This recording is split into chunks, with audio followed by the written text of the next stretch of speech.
ইউনূসের বিরুদ্ধে নিষেধাজ্ঞা আরোপ করার কথা রুবিন মার্কিন প্রেসিডেন্ট ডোনাল্ড ট্রাম্প এবং তার পররাষ্ট্রমন্ত্রীকে পরামর্শ দিয়েছেন। মনে রাখবেন, এই রুবিনই কিন্তু তাদের পরামর্শদাতা প্রতিষ্ঠানের সিনিয়র ফেলো।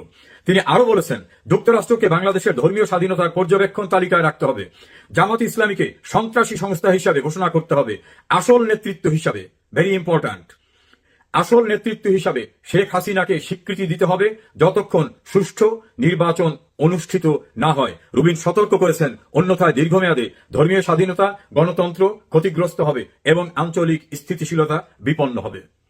কদিন পূর্বে জাতিসংঘ পরিষ্কারভাবে বলছেন, তারা অংশগ্রহণমূলক, অন্তর্ভুক্তি এবং অংশগ্রহণমূলক নির্বাচন দেখতে চান। প্রতিবেশী রাষ্ট্র পরিষ্কারভাবে বলেছেন, তারা অংশগ্রহণমূলক, অন্তর্ভুক্তিমূলক নির্বাচন দেখতে চান। বাংলাদেশের যারা মুক্ত চিন্তায় বিশ্বাস করেন তারাও সেটা বলেছেন, অধিকাংশ রাজনৈতিক দলও সেটা বলেছেন।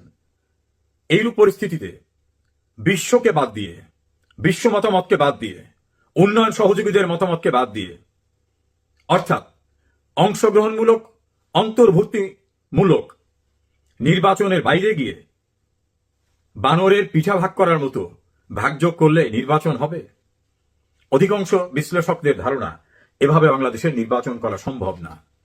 যদিও করে, সেই নির্বাচনের চেহারা হবে জিয়াউর রহমানের হ্যাঁ না ভোট, বেগম খালেদা জিয়ার 1996 সালের 15 ফেব্রুয়ারির ভোট, এবং আরো যে সকল বিতর্কিত নির্বাচন আছে সে জাতীয়।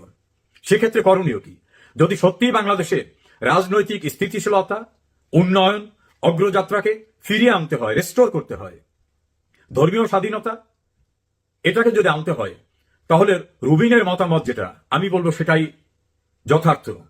শেখ হাসিনাকে প্রকৃত নেতৃত্ব হিসাবে স্বীকার করা এবং ইউনূসের বিরুদ্ধে নিষেধাজ্ঞা দেওয়া, আর অন্তর্ভুক্তি এবং অংশগ্রহণমূলক নির্বাচনের প্রক্রিয়ায় এগোতে হবে। বর্তমানে যে সরকার আছেন তার নির্বাচনের আয়োজন করার কোনো ম্যান্ডেট নাই, কারণ এই সরকার আনকনস্টিটিউশনাল, অসাংবিধানিক, অবৈধ। কারণ বর্তমানে বাংলাদেশের সংবিধান বলবৎ আছে, এই সংবিধানে এ জাতীয় কোনো সরকারের অস্তিত্ব নাই। আর সংবিধানের 7 সর্বোচ্চ অনুচ্ছেদ, 7-2, 7-1 এবং 7-A, সেখানে পরিষ্কারভাবে বলা হয়েছে, সংবিধানের বিধিবিধানের বাইরে গিয়ে কোনো আইন করা যাবে না, অর্থাৎ কোনো ব্যবস্থা নেওয়া যাবে না। তো সংবিধানে যে নামটি নাই প্রধান উপদেষ্টা, সেই প্রধান উপদেষ্টা কিভাবে বলে এই সংবিধানের ভিতরে আমি সবকিছু করব? এই সংবিধানই তো তাকে গ্রহণ করে না, বাবাই তো সন্তান স্বীকার করে না, সংবিধানই তো ওই নাম নাই, সংবিধানে তো জাতীয় সরকারের কথাই নাই। Article 57, article 123, article 1393, article 48, article 7, কোন জায়গায় এই জাতীয় সরকার নামক বিষয় নাই। বাংলাদেশের লিগাল, ইলেক্টেড, রিপ্রেজেন্টেটিভ এবং এক্সিকিউটিভ অথরিটি, যেটা রুবিন বলেছেন, আমিও সেটা বলি, সেটা শেখ হাসিনা। তাকে প্রকৃতি। সুপ্রিয় দর্শক শ্রোতা, আসসালামু আলাইকুম। যে যেখানে আছেন ভালো থাকবেন সেটাই প্রত্যাশা করি। বাংলাদেশে সম্ভাব্য জাতীয় সংসদ নির্বাচন নিয়ে ব্যাপক আলোচনা চলছে। কিভাবে হবে সে নির্বাচন, এটা নিয়ে পক্ষে বিপক্ষে নানা কথা হচ্ছে। দেশের ভিতরে, দেশের বাইরে। দেশের ভিতরে সুশীল সমাজের প্রতিনিধিরা বলছেন, অন্তর্ভুক্তিমূলক এবং অংশগ্রহণমূলক নির্বাচন না হলে তা গ্রহণযোগ্যতা পাবে না বিশ্বের কাছে। আর বিশ্বের কাছে গ্রহণযোগ্যতা শুধু নয়, দেশের ভিতরে গ্রহণযোগ্যতা না পেলে দেশের উন্নয়ন, গণতন্ত্রকে স্থিতিশীল রাখা এবং অগ্রযাত্রা এটা বাস্তবে সম্ভব হবে না। সেই ক্ষেত্রে নতুন করে আরেকটি বিষয় সংযোজিত হয়েছে, সেটা নিয়ে আজ আপনাদের সঙ্গে আলাপ করতে চাই। মার্কিন রিপাবলিকান পার্টিতে পরামর্শদাতা প্রভাবশালী প্রতিষ্ঠান আমেরিকান এন্টারপ্রাইজ ইনস্টিটিউটের সিনিয়র ফেলো এবং মিডল ইস্ট ফোরামের নীতি বিশ্লেষণ পরিচালক মাইকেল রুবিন অনেকের কাছে পরিচিত। মাইকেল রুবিন আমাদের যারা একটু রাজনৈতিক সচেতন তাদের সবার কাছে পরিচিত একটি নাম। তিনি সম্প্রতি তার ফার্স্ট পোস্টে তিনি কিছু কথা বলেছেন, তিনি পরামর্শ দিয়েছেন বর্তমান মার্কিন সরকারকে।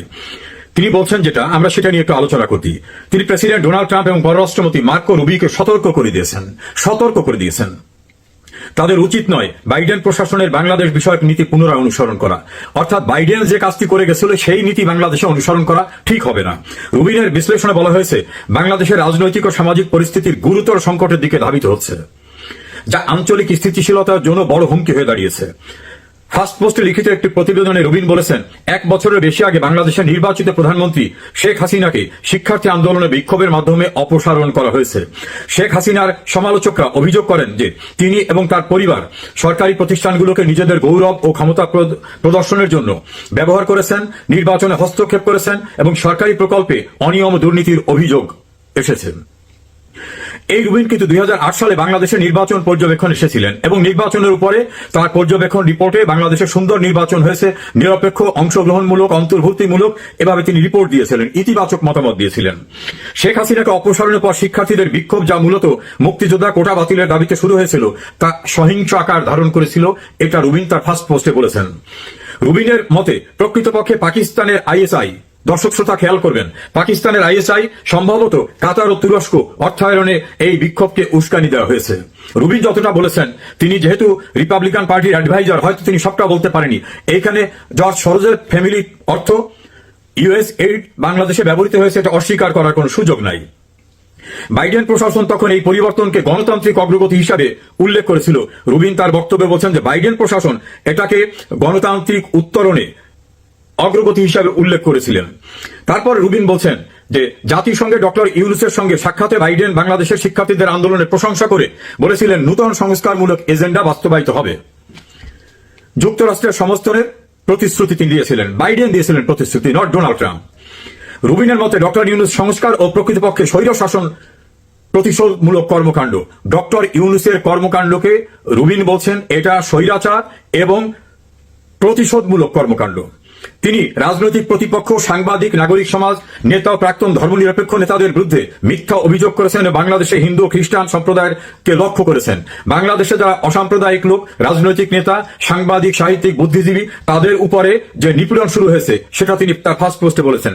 ইউনূস তার 2 দশক আগের নোবেল শান্তি পুরস্কারকে এমন কাজে ব্যবহার করেছেন, অর্থাৎ নোবেলের নামটি ব্যবহার করে অত্যাচার চালাচ্ছেন। যেভাবে ইয়ামিনী মুসলিম ব্রাদারহুডের তাওয়াক্কাল কারমান তার পুরস্কার ব্যবহার করেছিলেন ব্যক্তিগত এবং রাজনৈতিক এজেন্ডা হিসাবে, সেটা রুবিন মনে করিয়ে দিয়েছেন। তিনি উল্লেখ করেছেন, ট্রাম্প যদি বাংলাদেশের সম্পর্কে একই ভুল নীতি চালিয়ে যান, তাহলে এটি আঞ্চলিক নিরাপত্তার জন্য জিমি কার্টারের ইরান নীতির মতো ভুল হবে এবং দীর্ঘমেয়াদী ফল ভোগ করতে হবে। রুবিনের মতে ট্রাম্প ও রুবিনের উচিত বাইডেন ও তৎকালীন পররাষ্ট্রমন্ত্রী অ্যান্টনি ব্লিংকেনের ব্যর্থ নীতির পরিবর্তন করা। তাদের উচিত প্রকৃত ঘটনা যেমন তা স্বীকার করা, ইউনূসের বিরুদ্ধে তার দায়িত্ব, সাংবাদিক, প্রাক্তন আইন প্রণেতা, নাগরিক সমাজ নেতাদের নিপীড়নের জন্য নিষেধাজ্ঞা আরোপ করা। অর্থাৎ ইউনূসের বিরুদ্ধে নিষেধাজ্ঞা আরোপ করার কথা রুবিন মার্কিন প্রেসিডেন্ট ডোনাল্ড ট্রাম্প এবং তার পররাষ্ট্রমন্ত্রীকে পরামর্শ দিয়েছেন। মনে রাখবেন, এই রুবিনই কিন্তু তাদের পরামর্শদাতা প্রতিষ্ঠানের সিনিয়র ফেলো। তিনি আরো বলেছেন, যুক্তরাষ্ট্রকে বাংলাদেশের ধর্মীয় স্বাধীনতার পর্যবেক্ষণ তালিকায় রাখতে হবে, জামাত ইসলামীকে সন্ত্রাসী সংস্থা হিসাবে ঘোষণা করতে হবে, আসল নেতৃত্ব হিসাবে, ভেরি ইম্পর্ট্যান্ট, আসল নেতৃত্ব হিসাবে শেখ হাসিনাকে স্বীকৃতি দিতে হবে যতক্ষণ সুষ্ঠু নির্বাচন অনুষ্ঠিত না হয়। রুবিন সতর্ক করেছেন, অন্যথায় দীর্ঘমেয়াদে ধর্মীয় স্বাধীনতা, গণতন্ত্র ক্ষতিগ্রস্ত হবে এবং আঞ্চলিক স্থিতিশীলতা বিপন্ন হবে। কদিন পূর্বে জাতিসংঘ পরিষ্কারভাবে বলছেন তারা অংশগ্রহণমূলক, অন্তর্ভুক্তি এবং অংশগ্রহণমূলক নির্বাচন দেখতে চান। প্রতিবেশী রাষ্ট্র পরিষ্কারভাবে বলেছেন তারা অংশগ্রহণমূলক, অন্তর্ভুক্তিমূলক নির্বাচন দেখতে চান।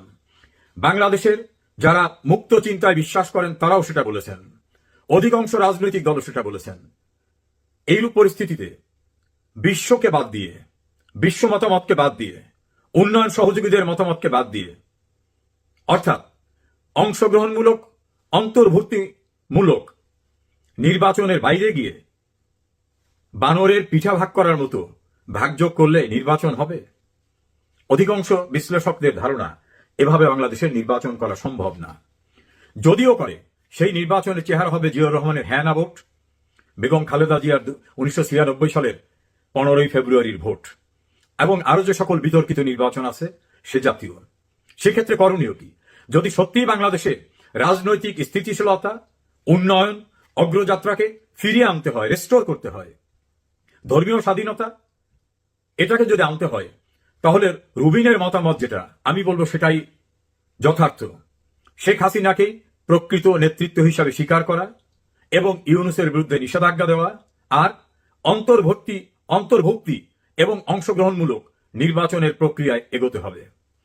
বর্তমানে যে সরকার আছেন তার নির্বাচনের আয়োজন করার কোনো ম্যান্ডেট নাই, কারণ এই সরকার আনকনস্টিটিউশনাল, অসাংবিধানিক, অবৈধ। কারণ বর্তমানে বাংলাদেশের সংবিধান বলবৎ আছে, এই সংবিধানে এ জাতীয় কোনো সরকারের অস্তিত্ব নাই।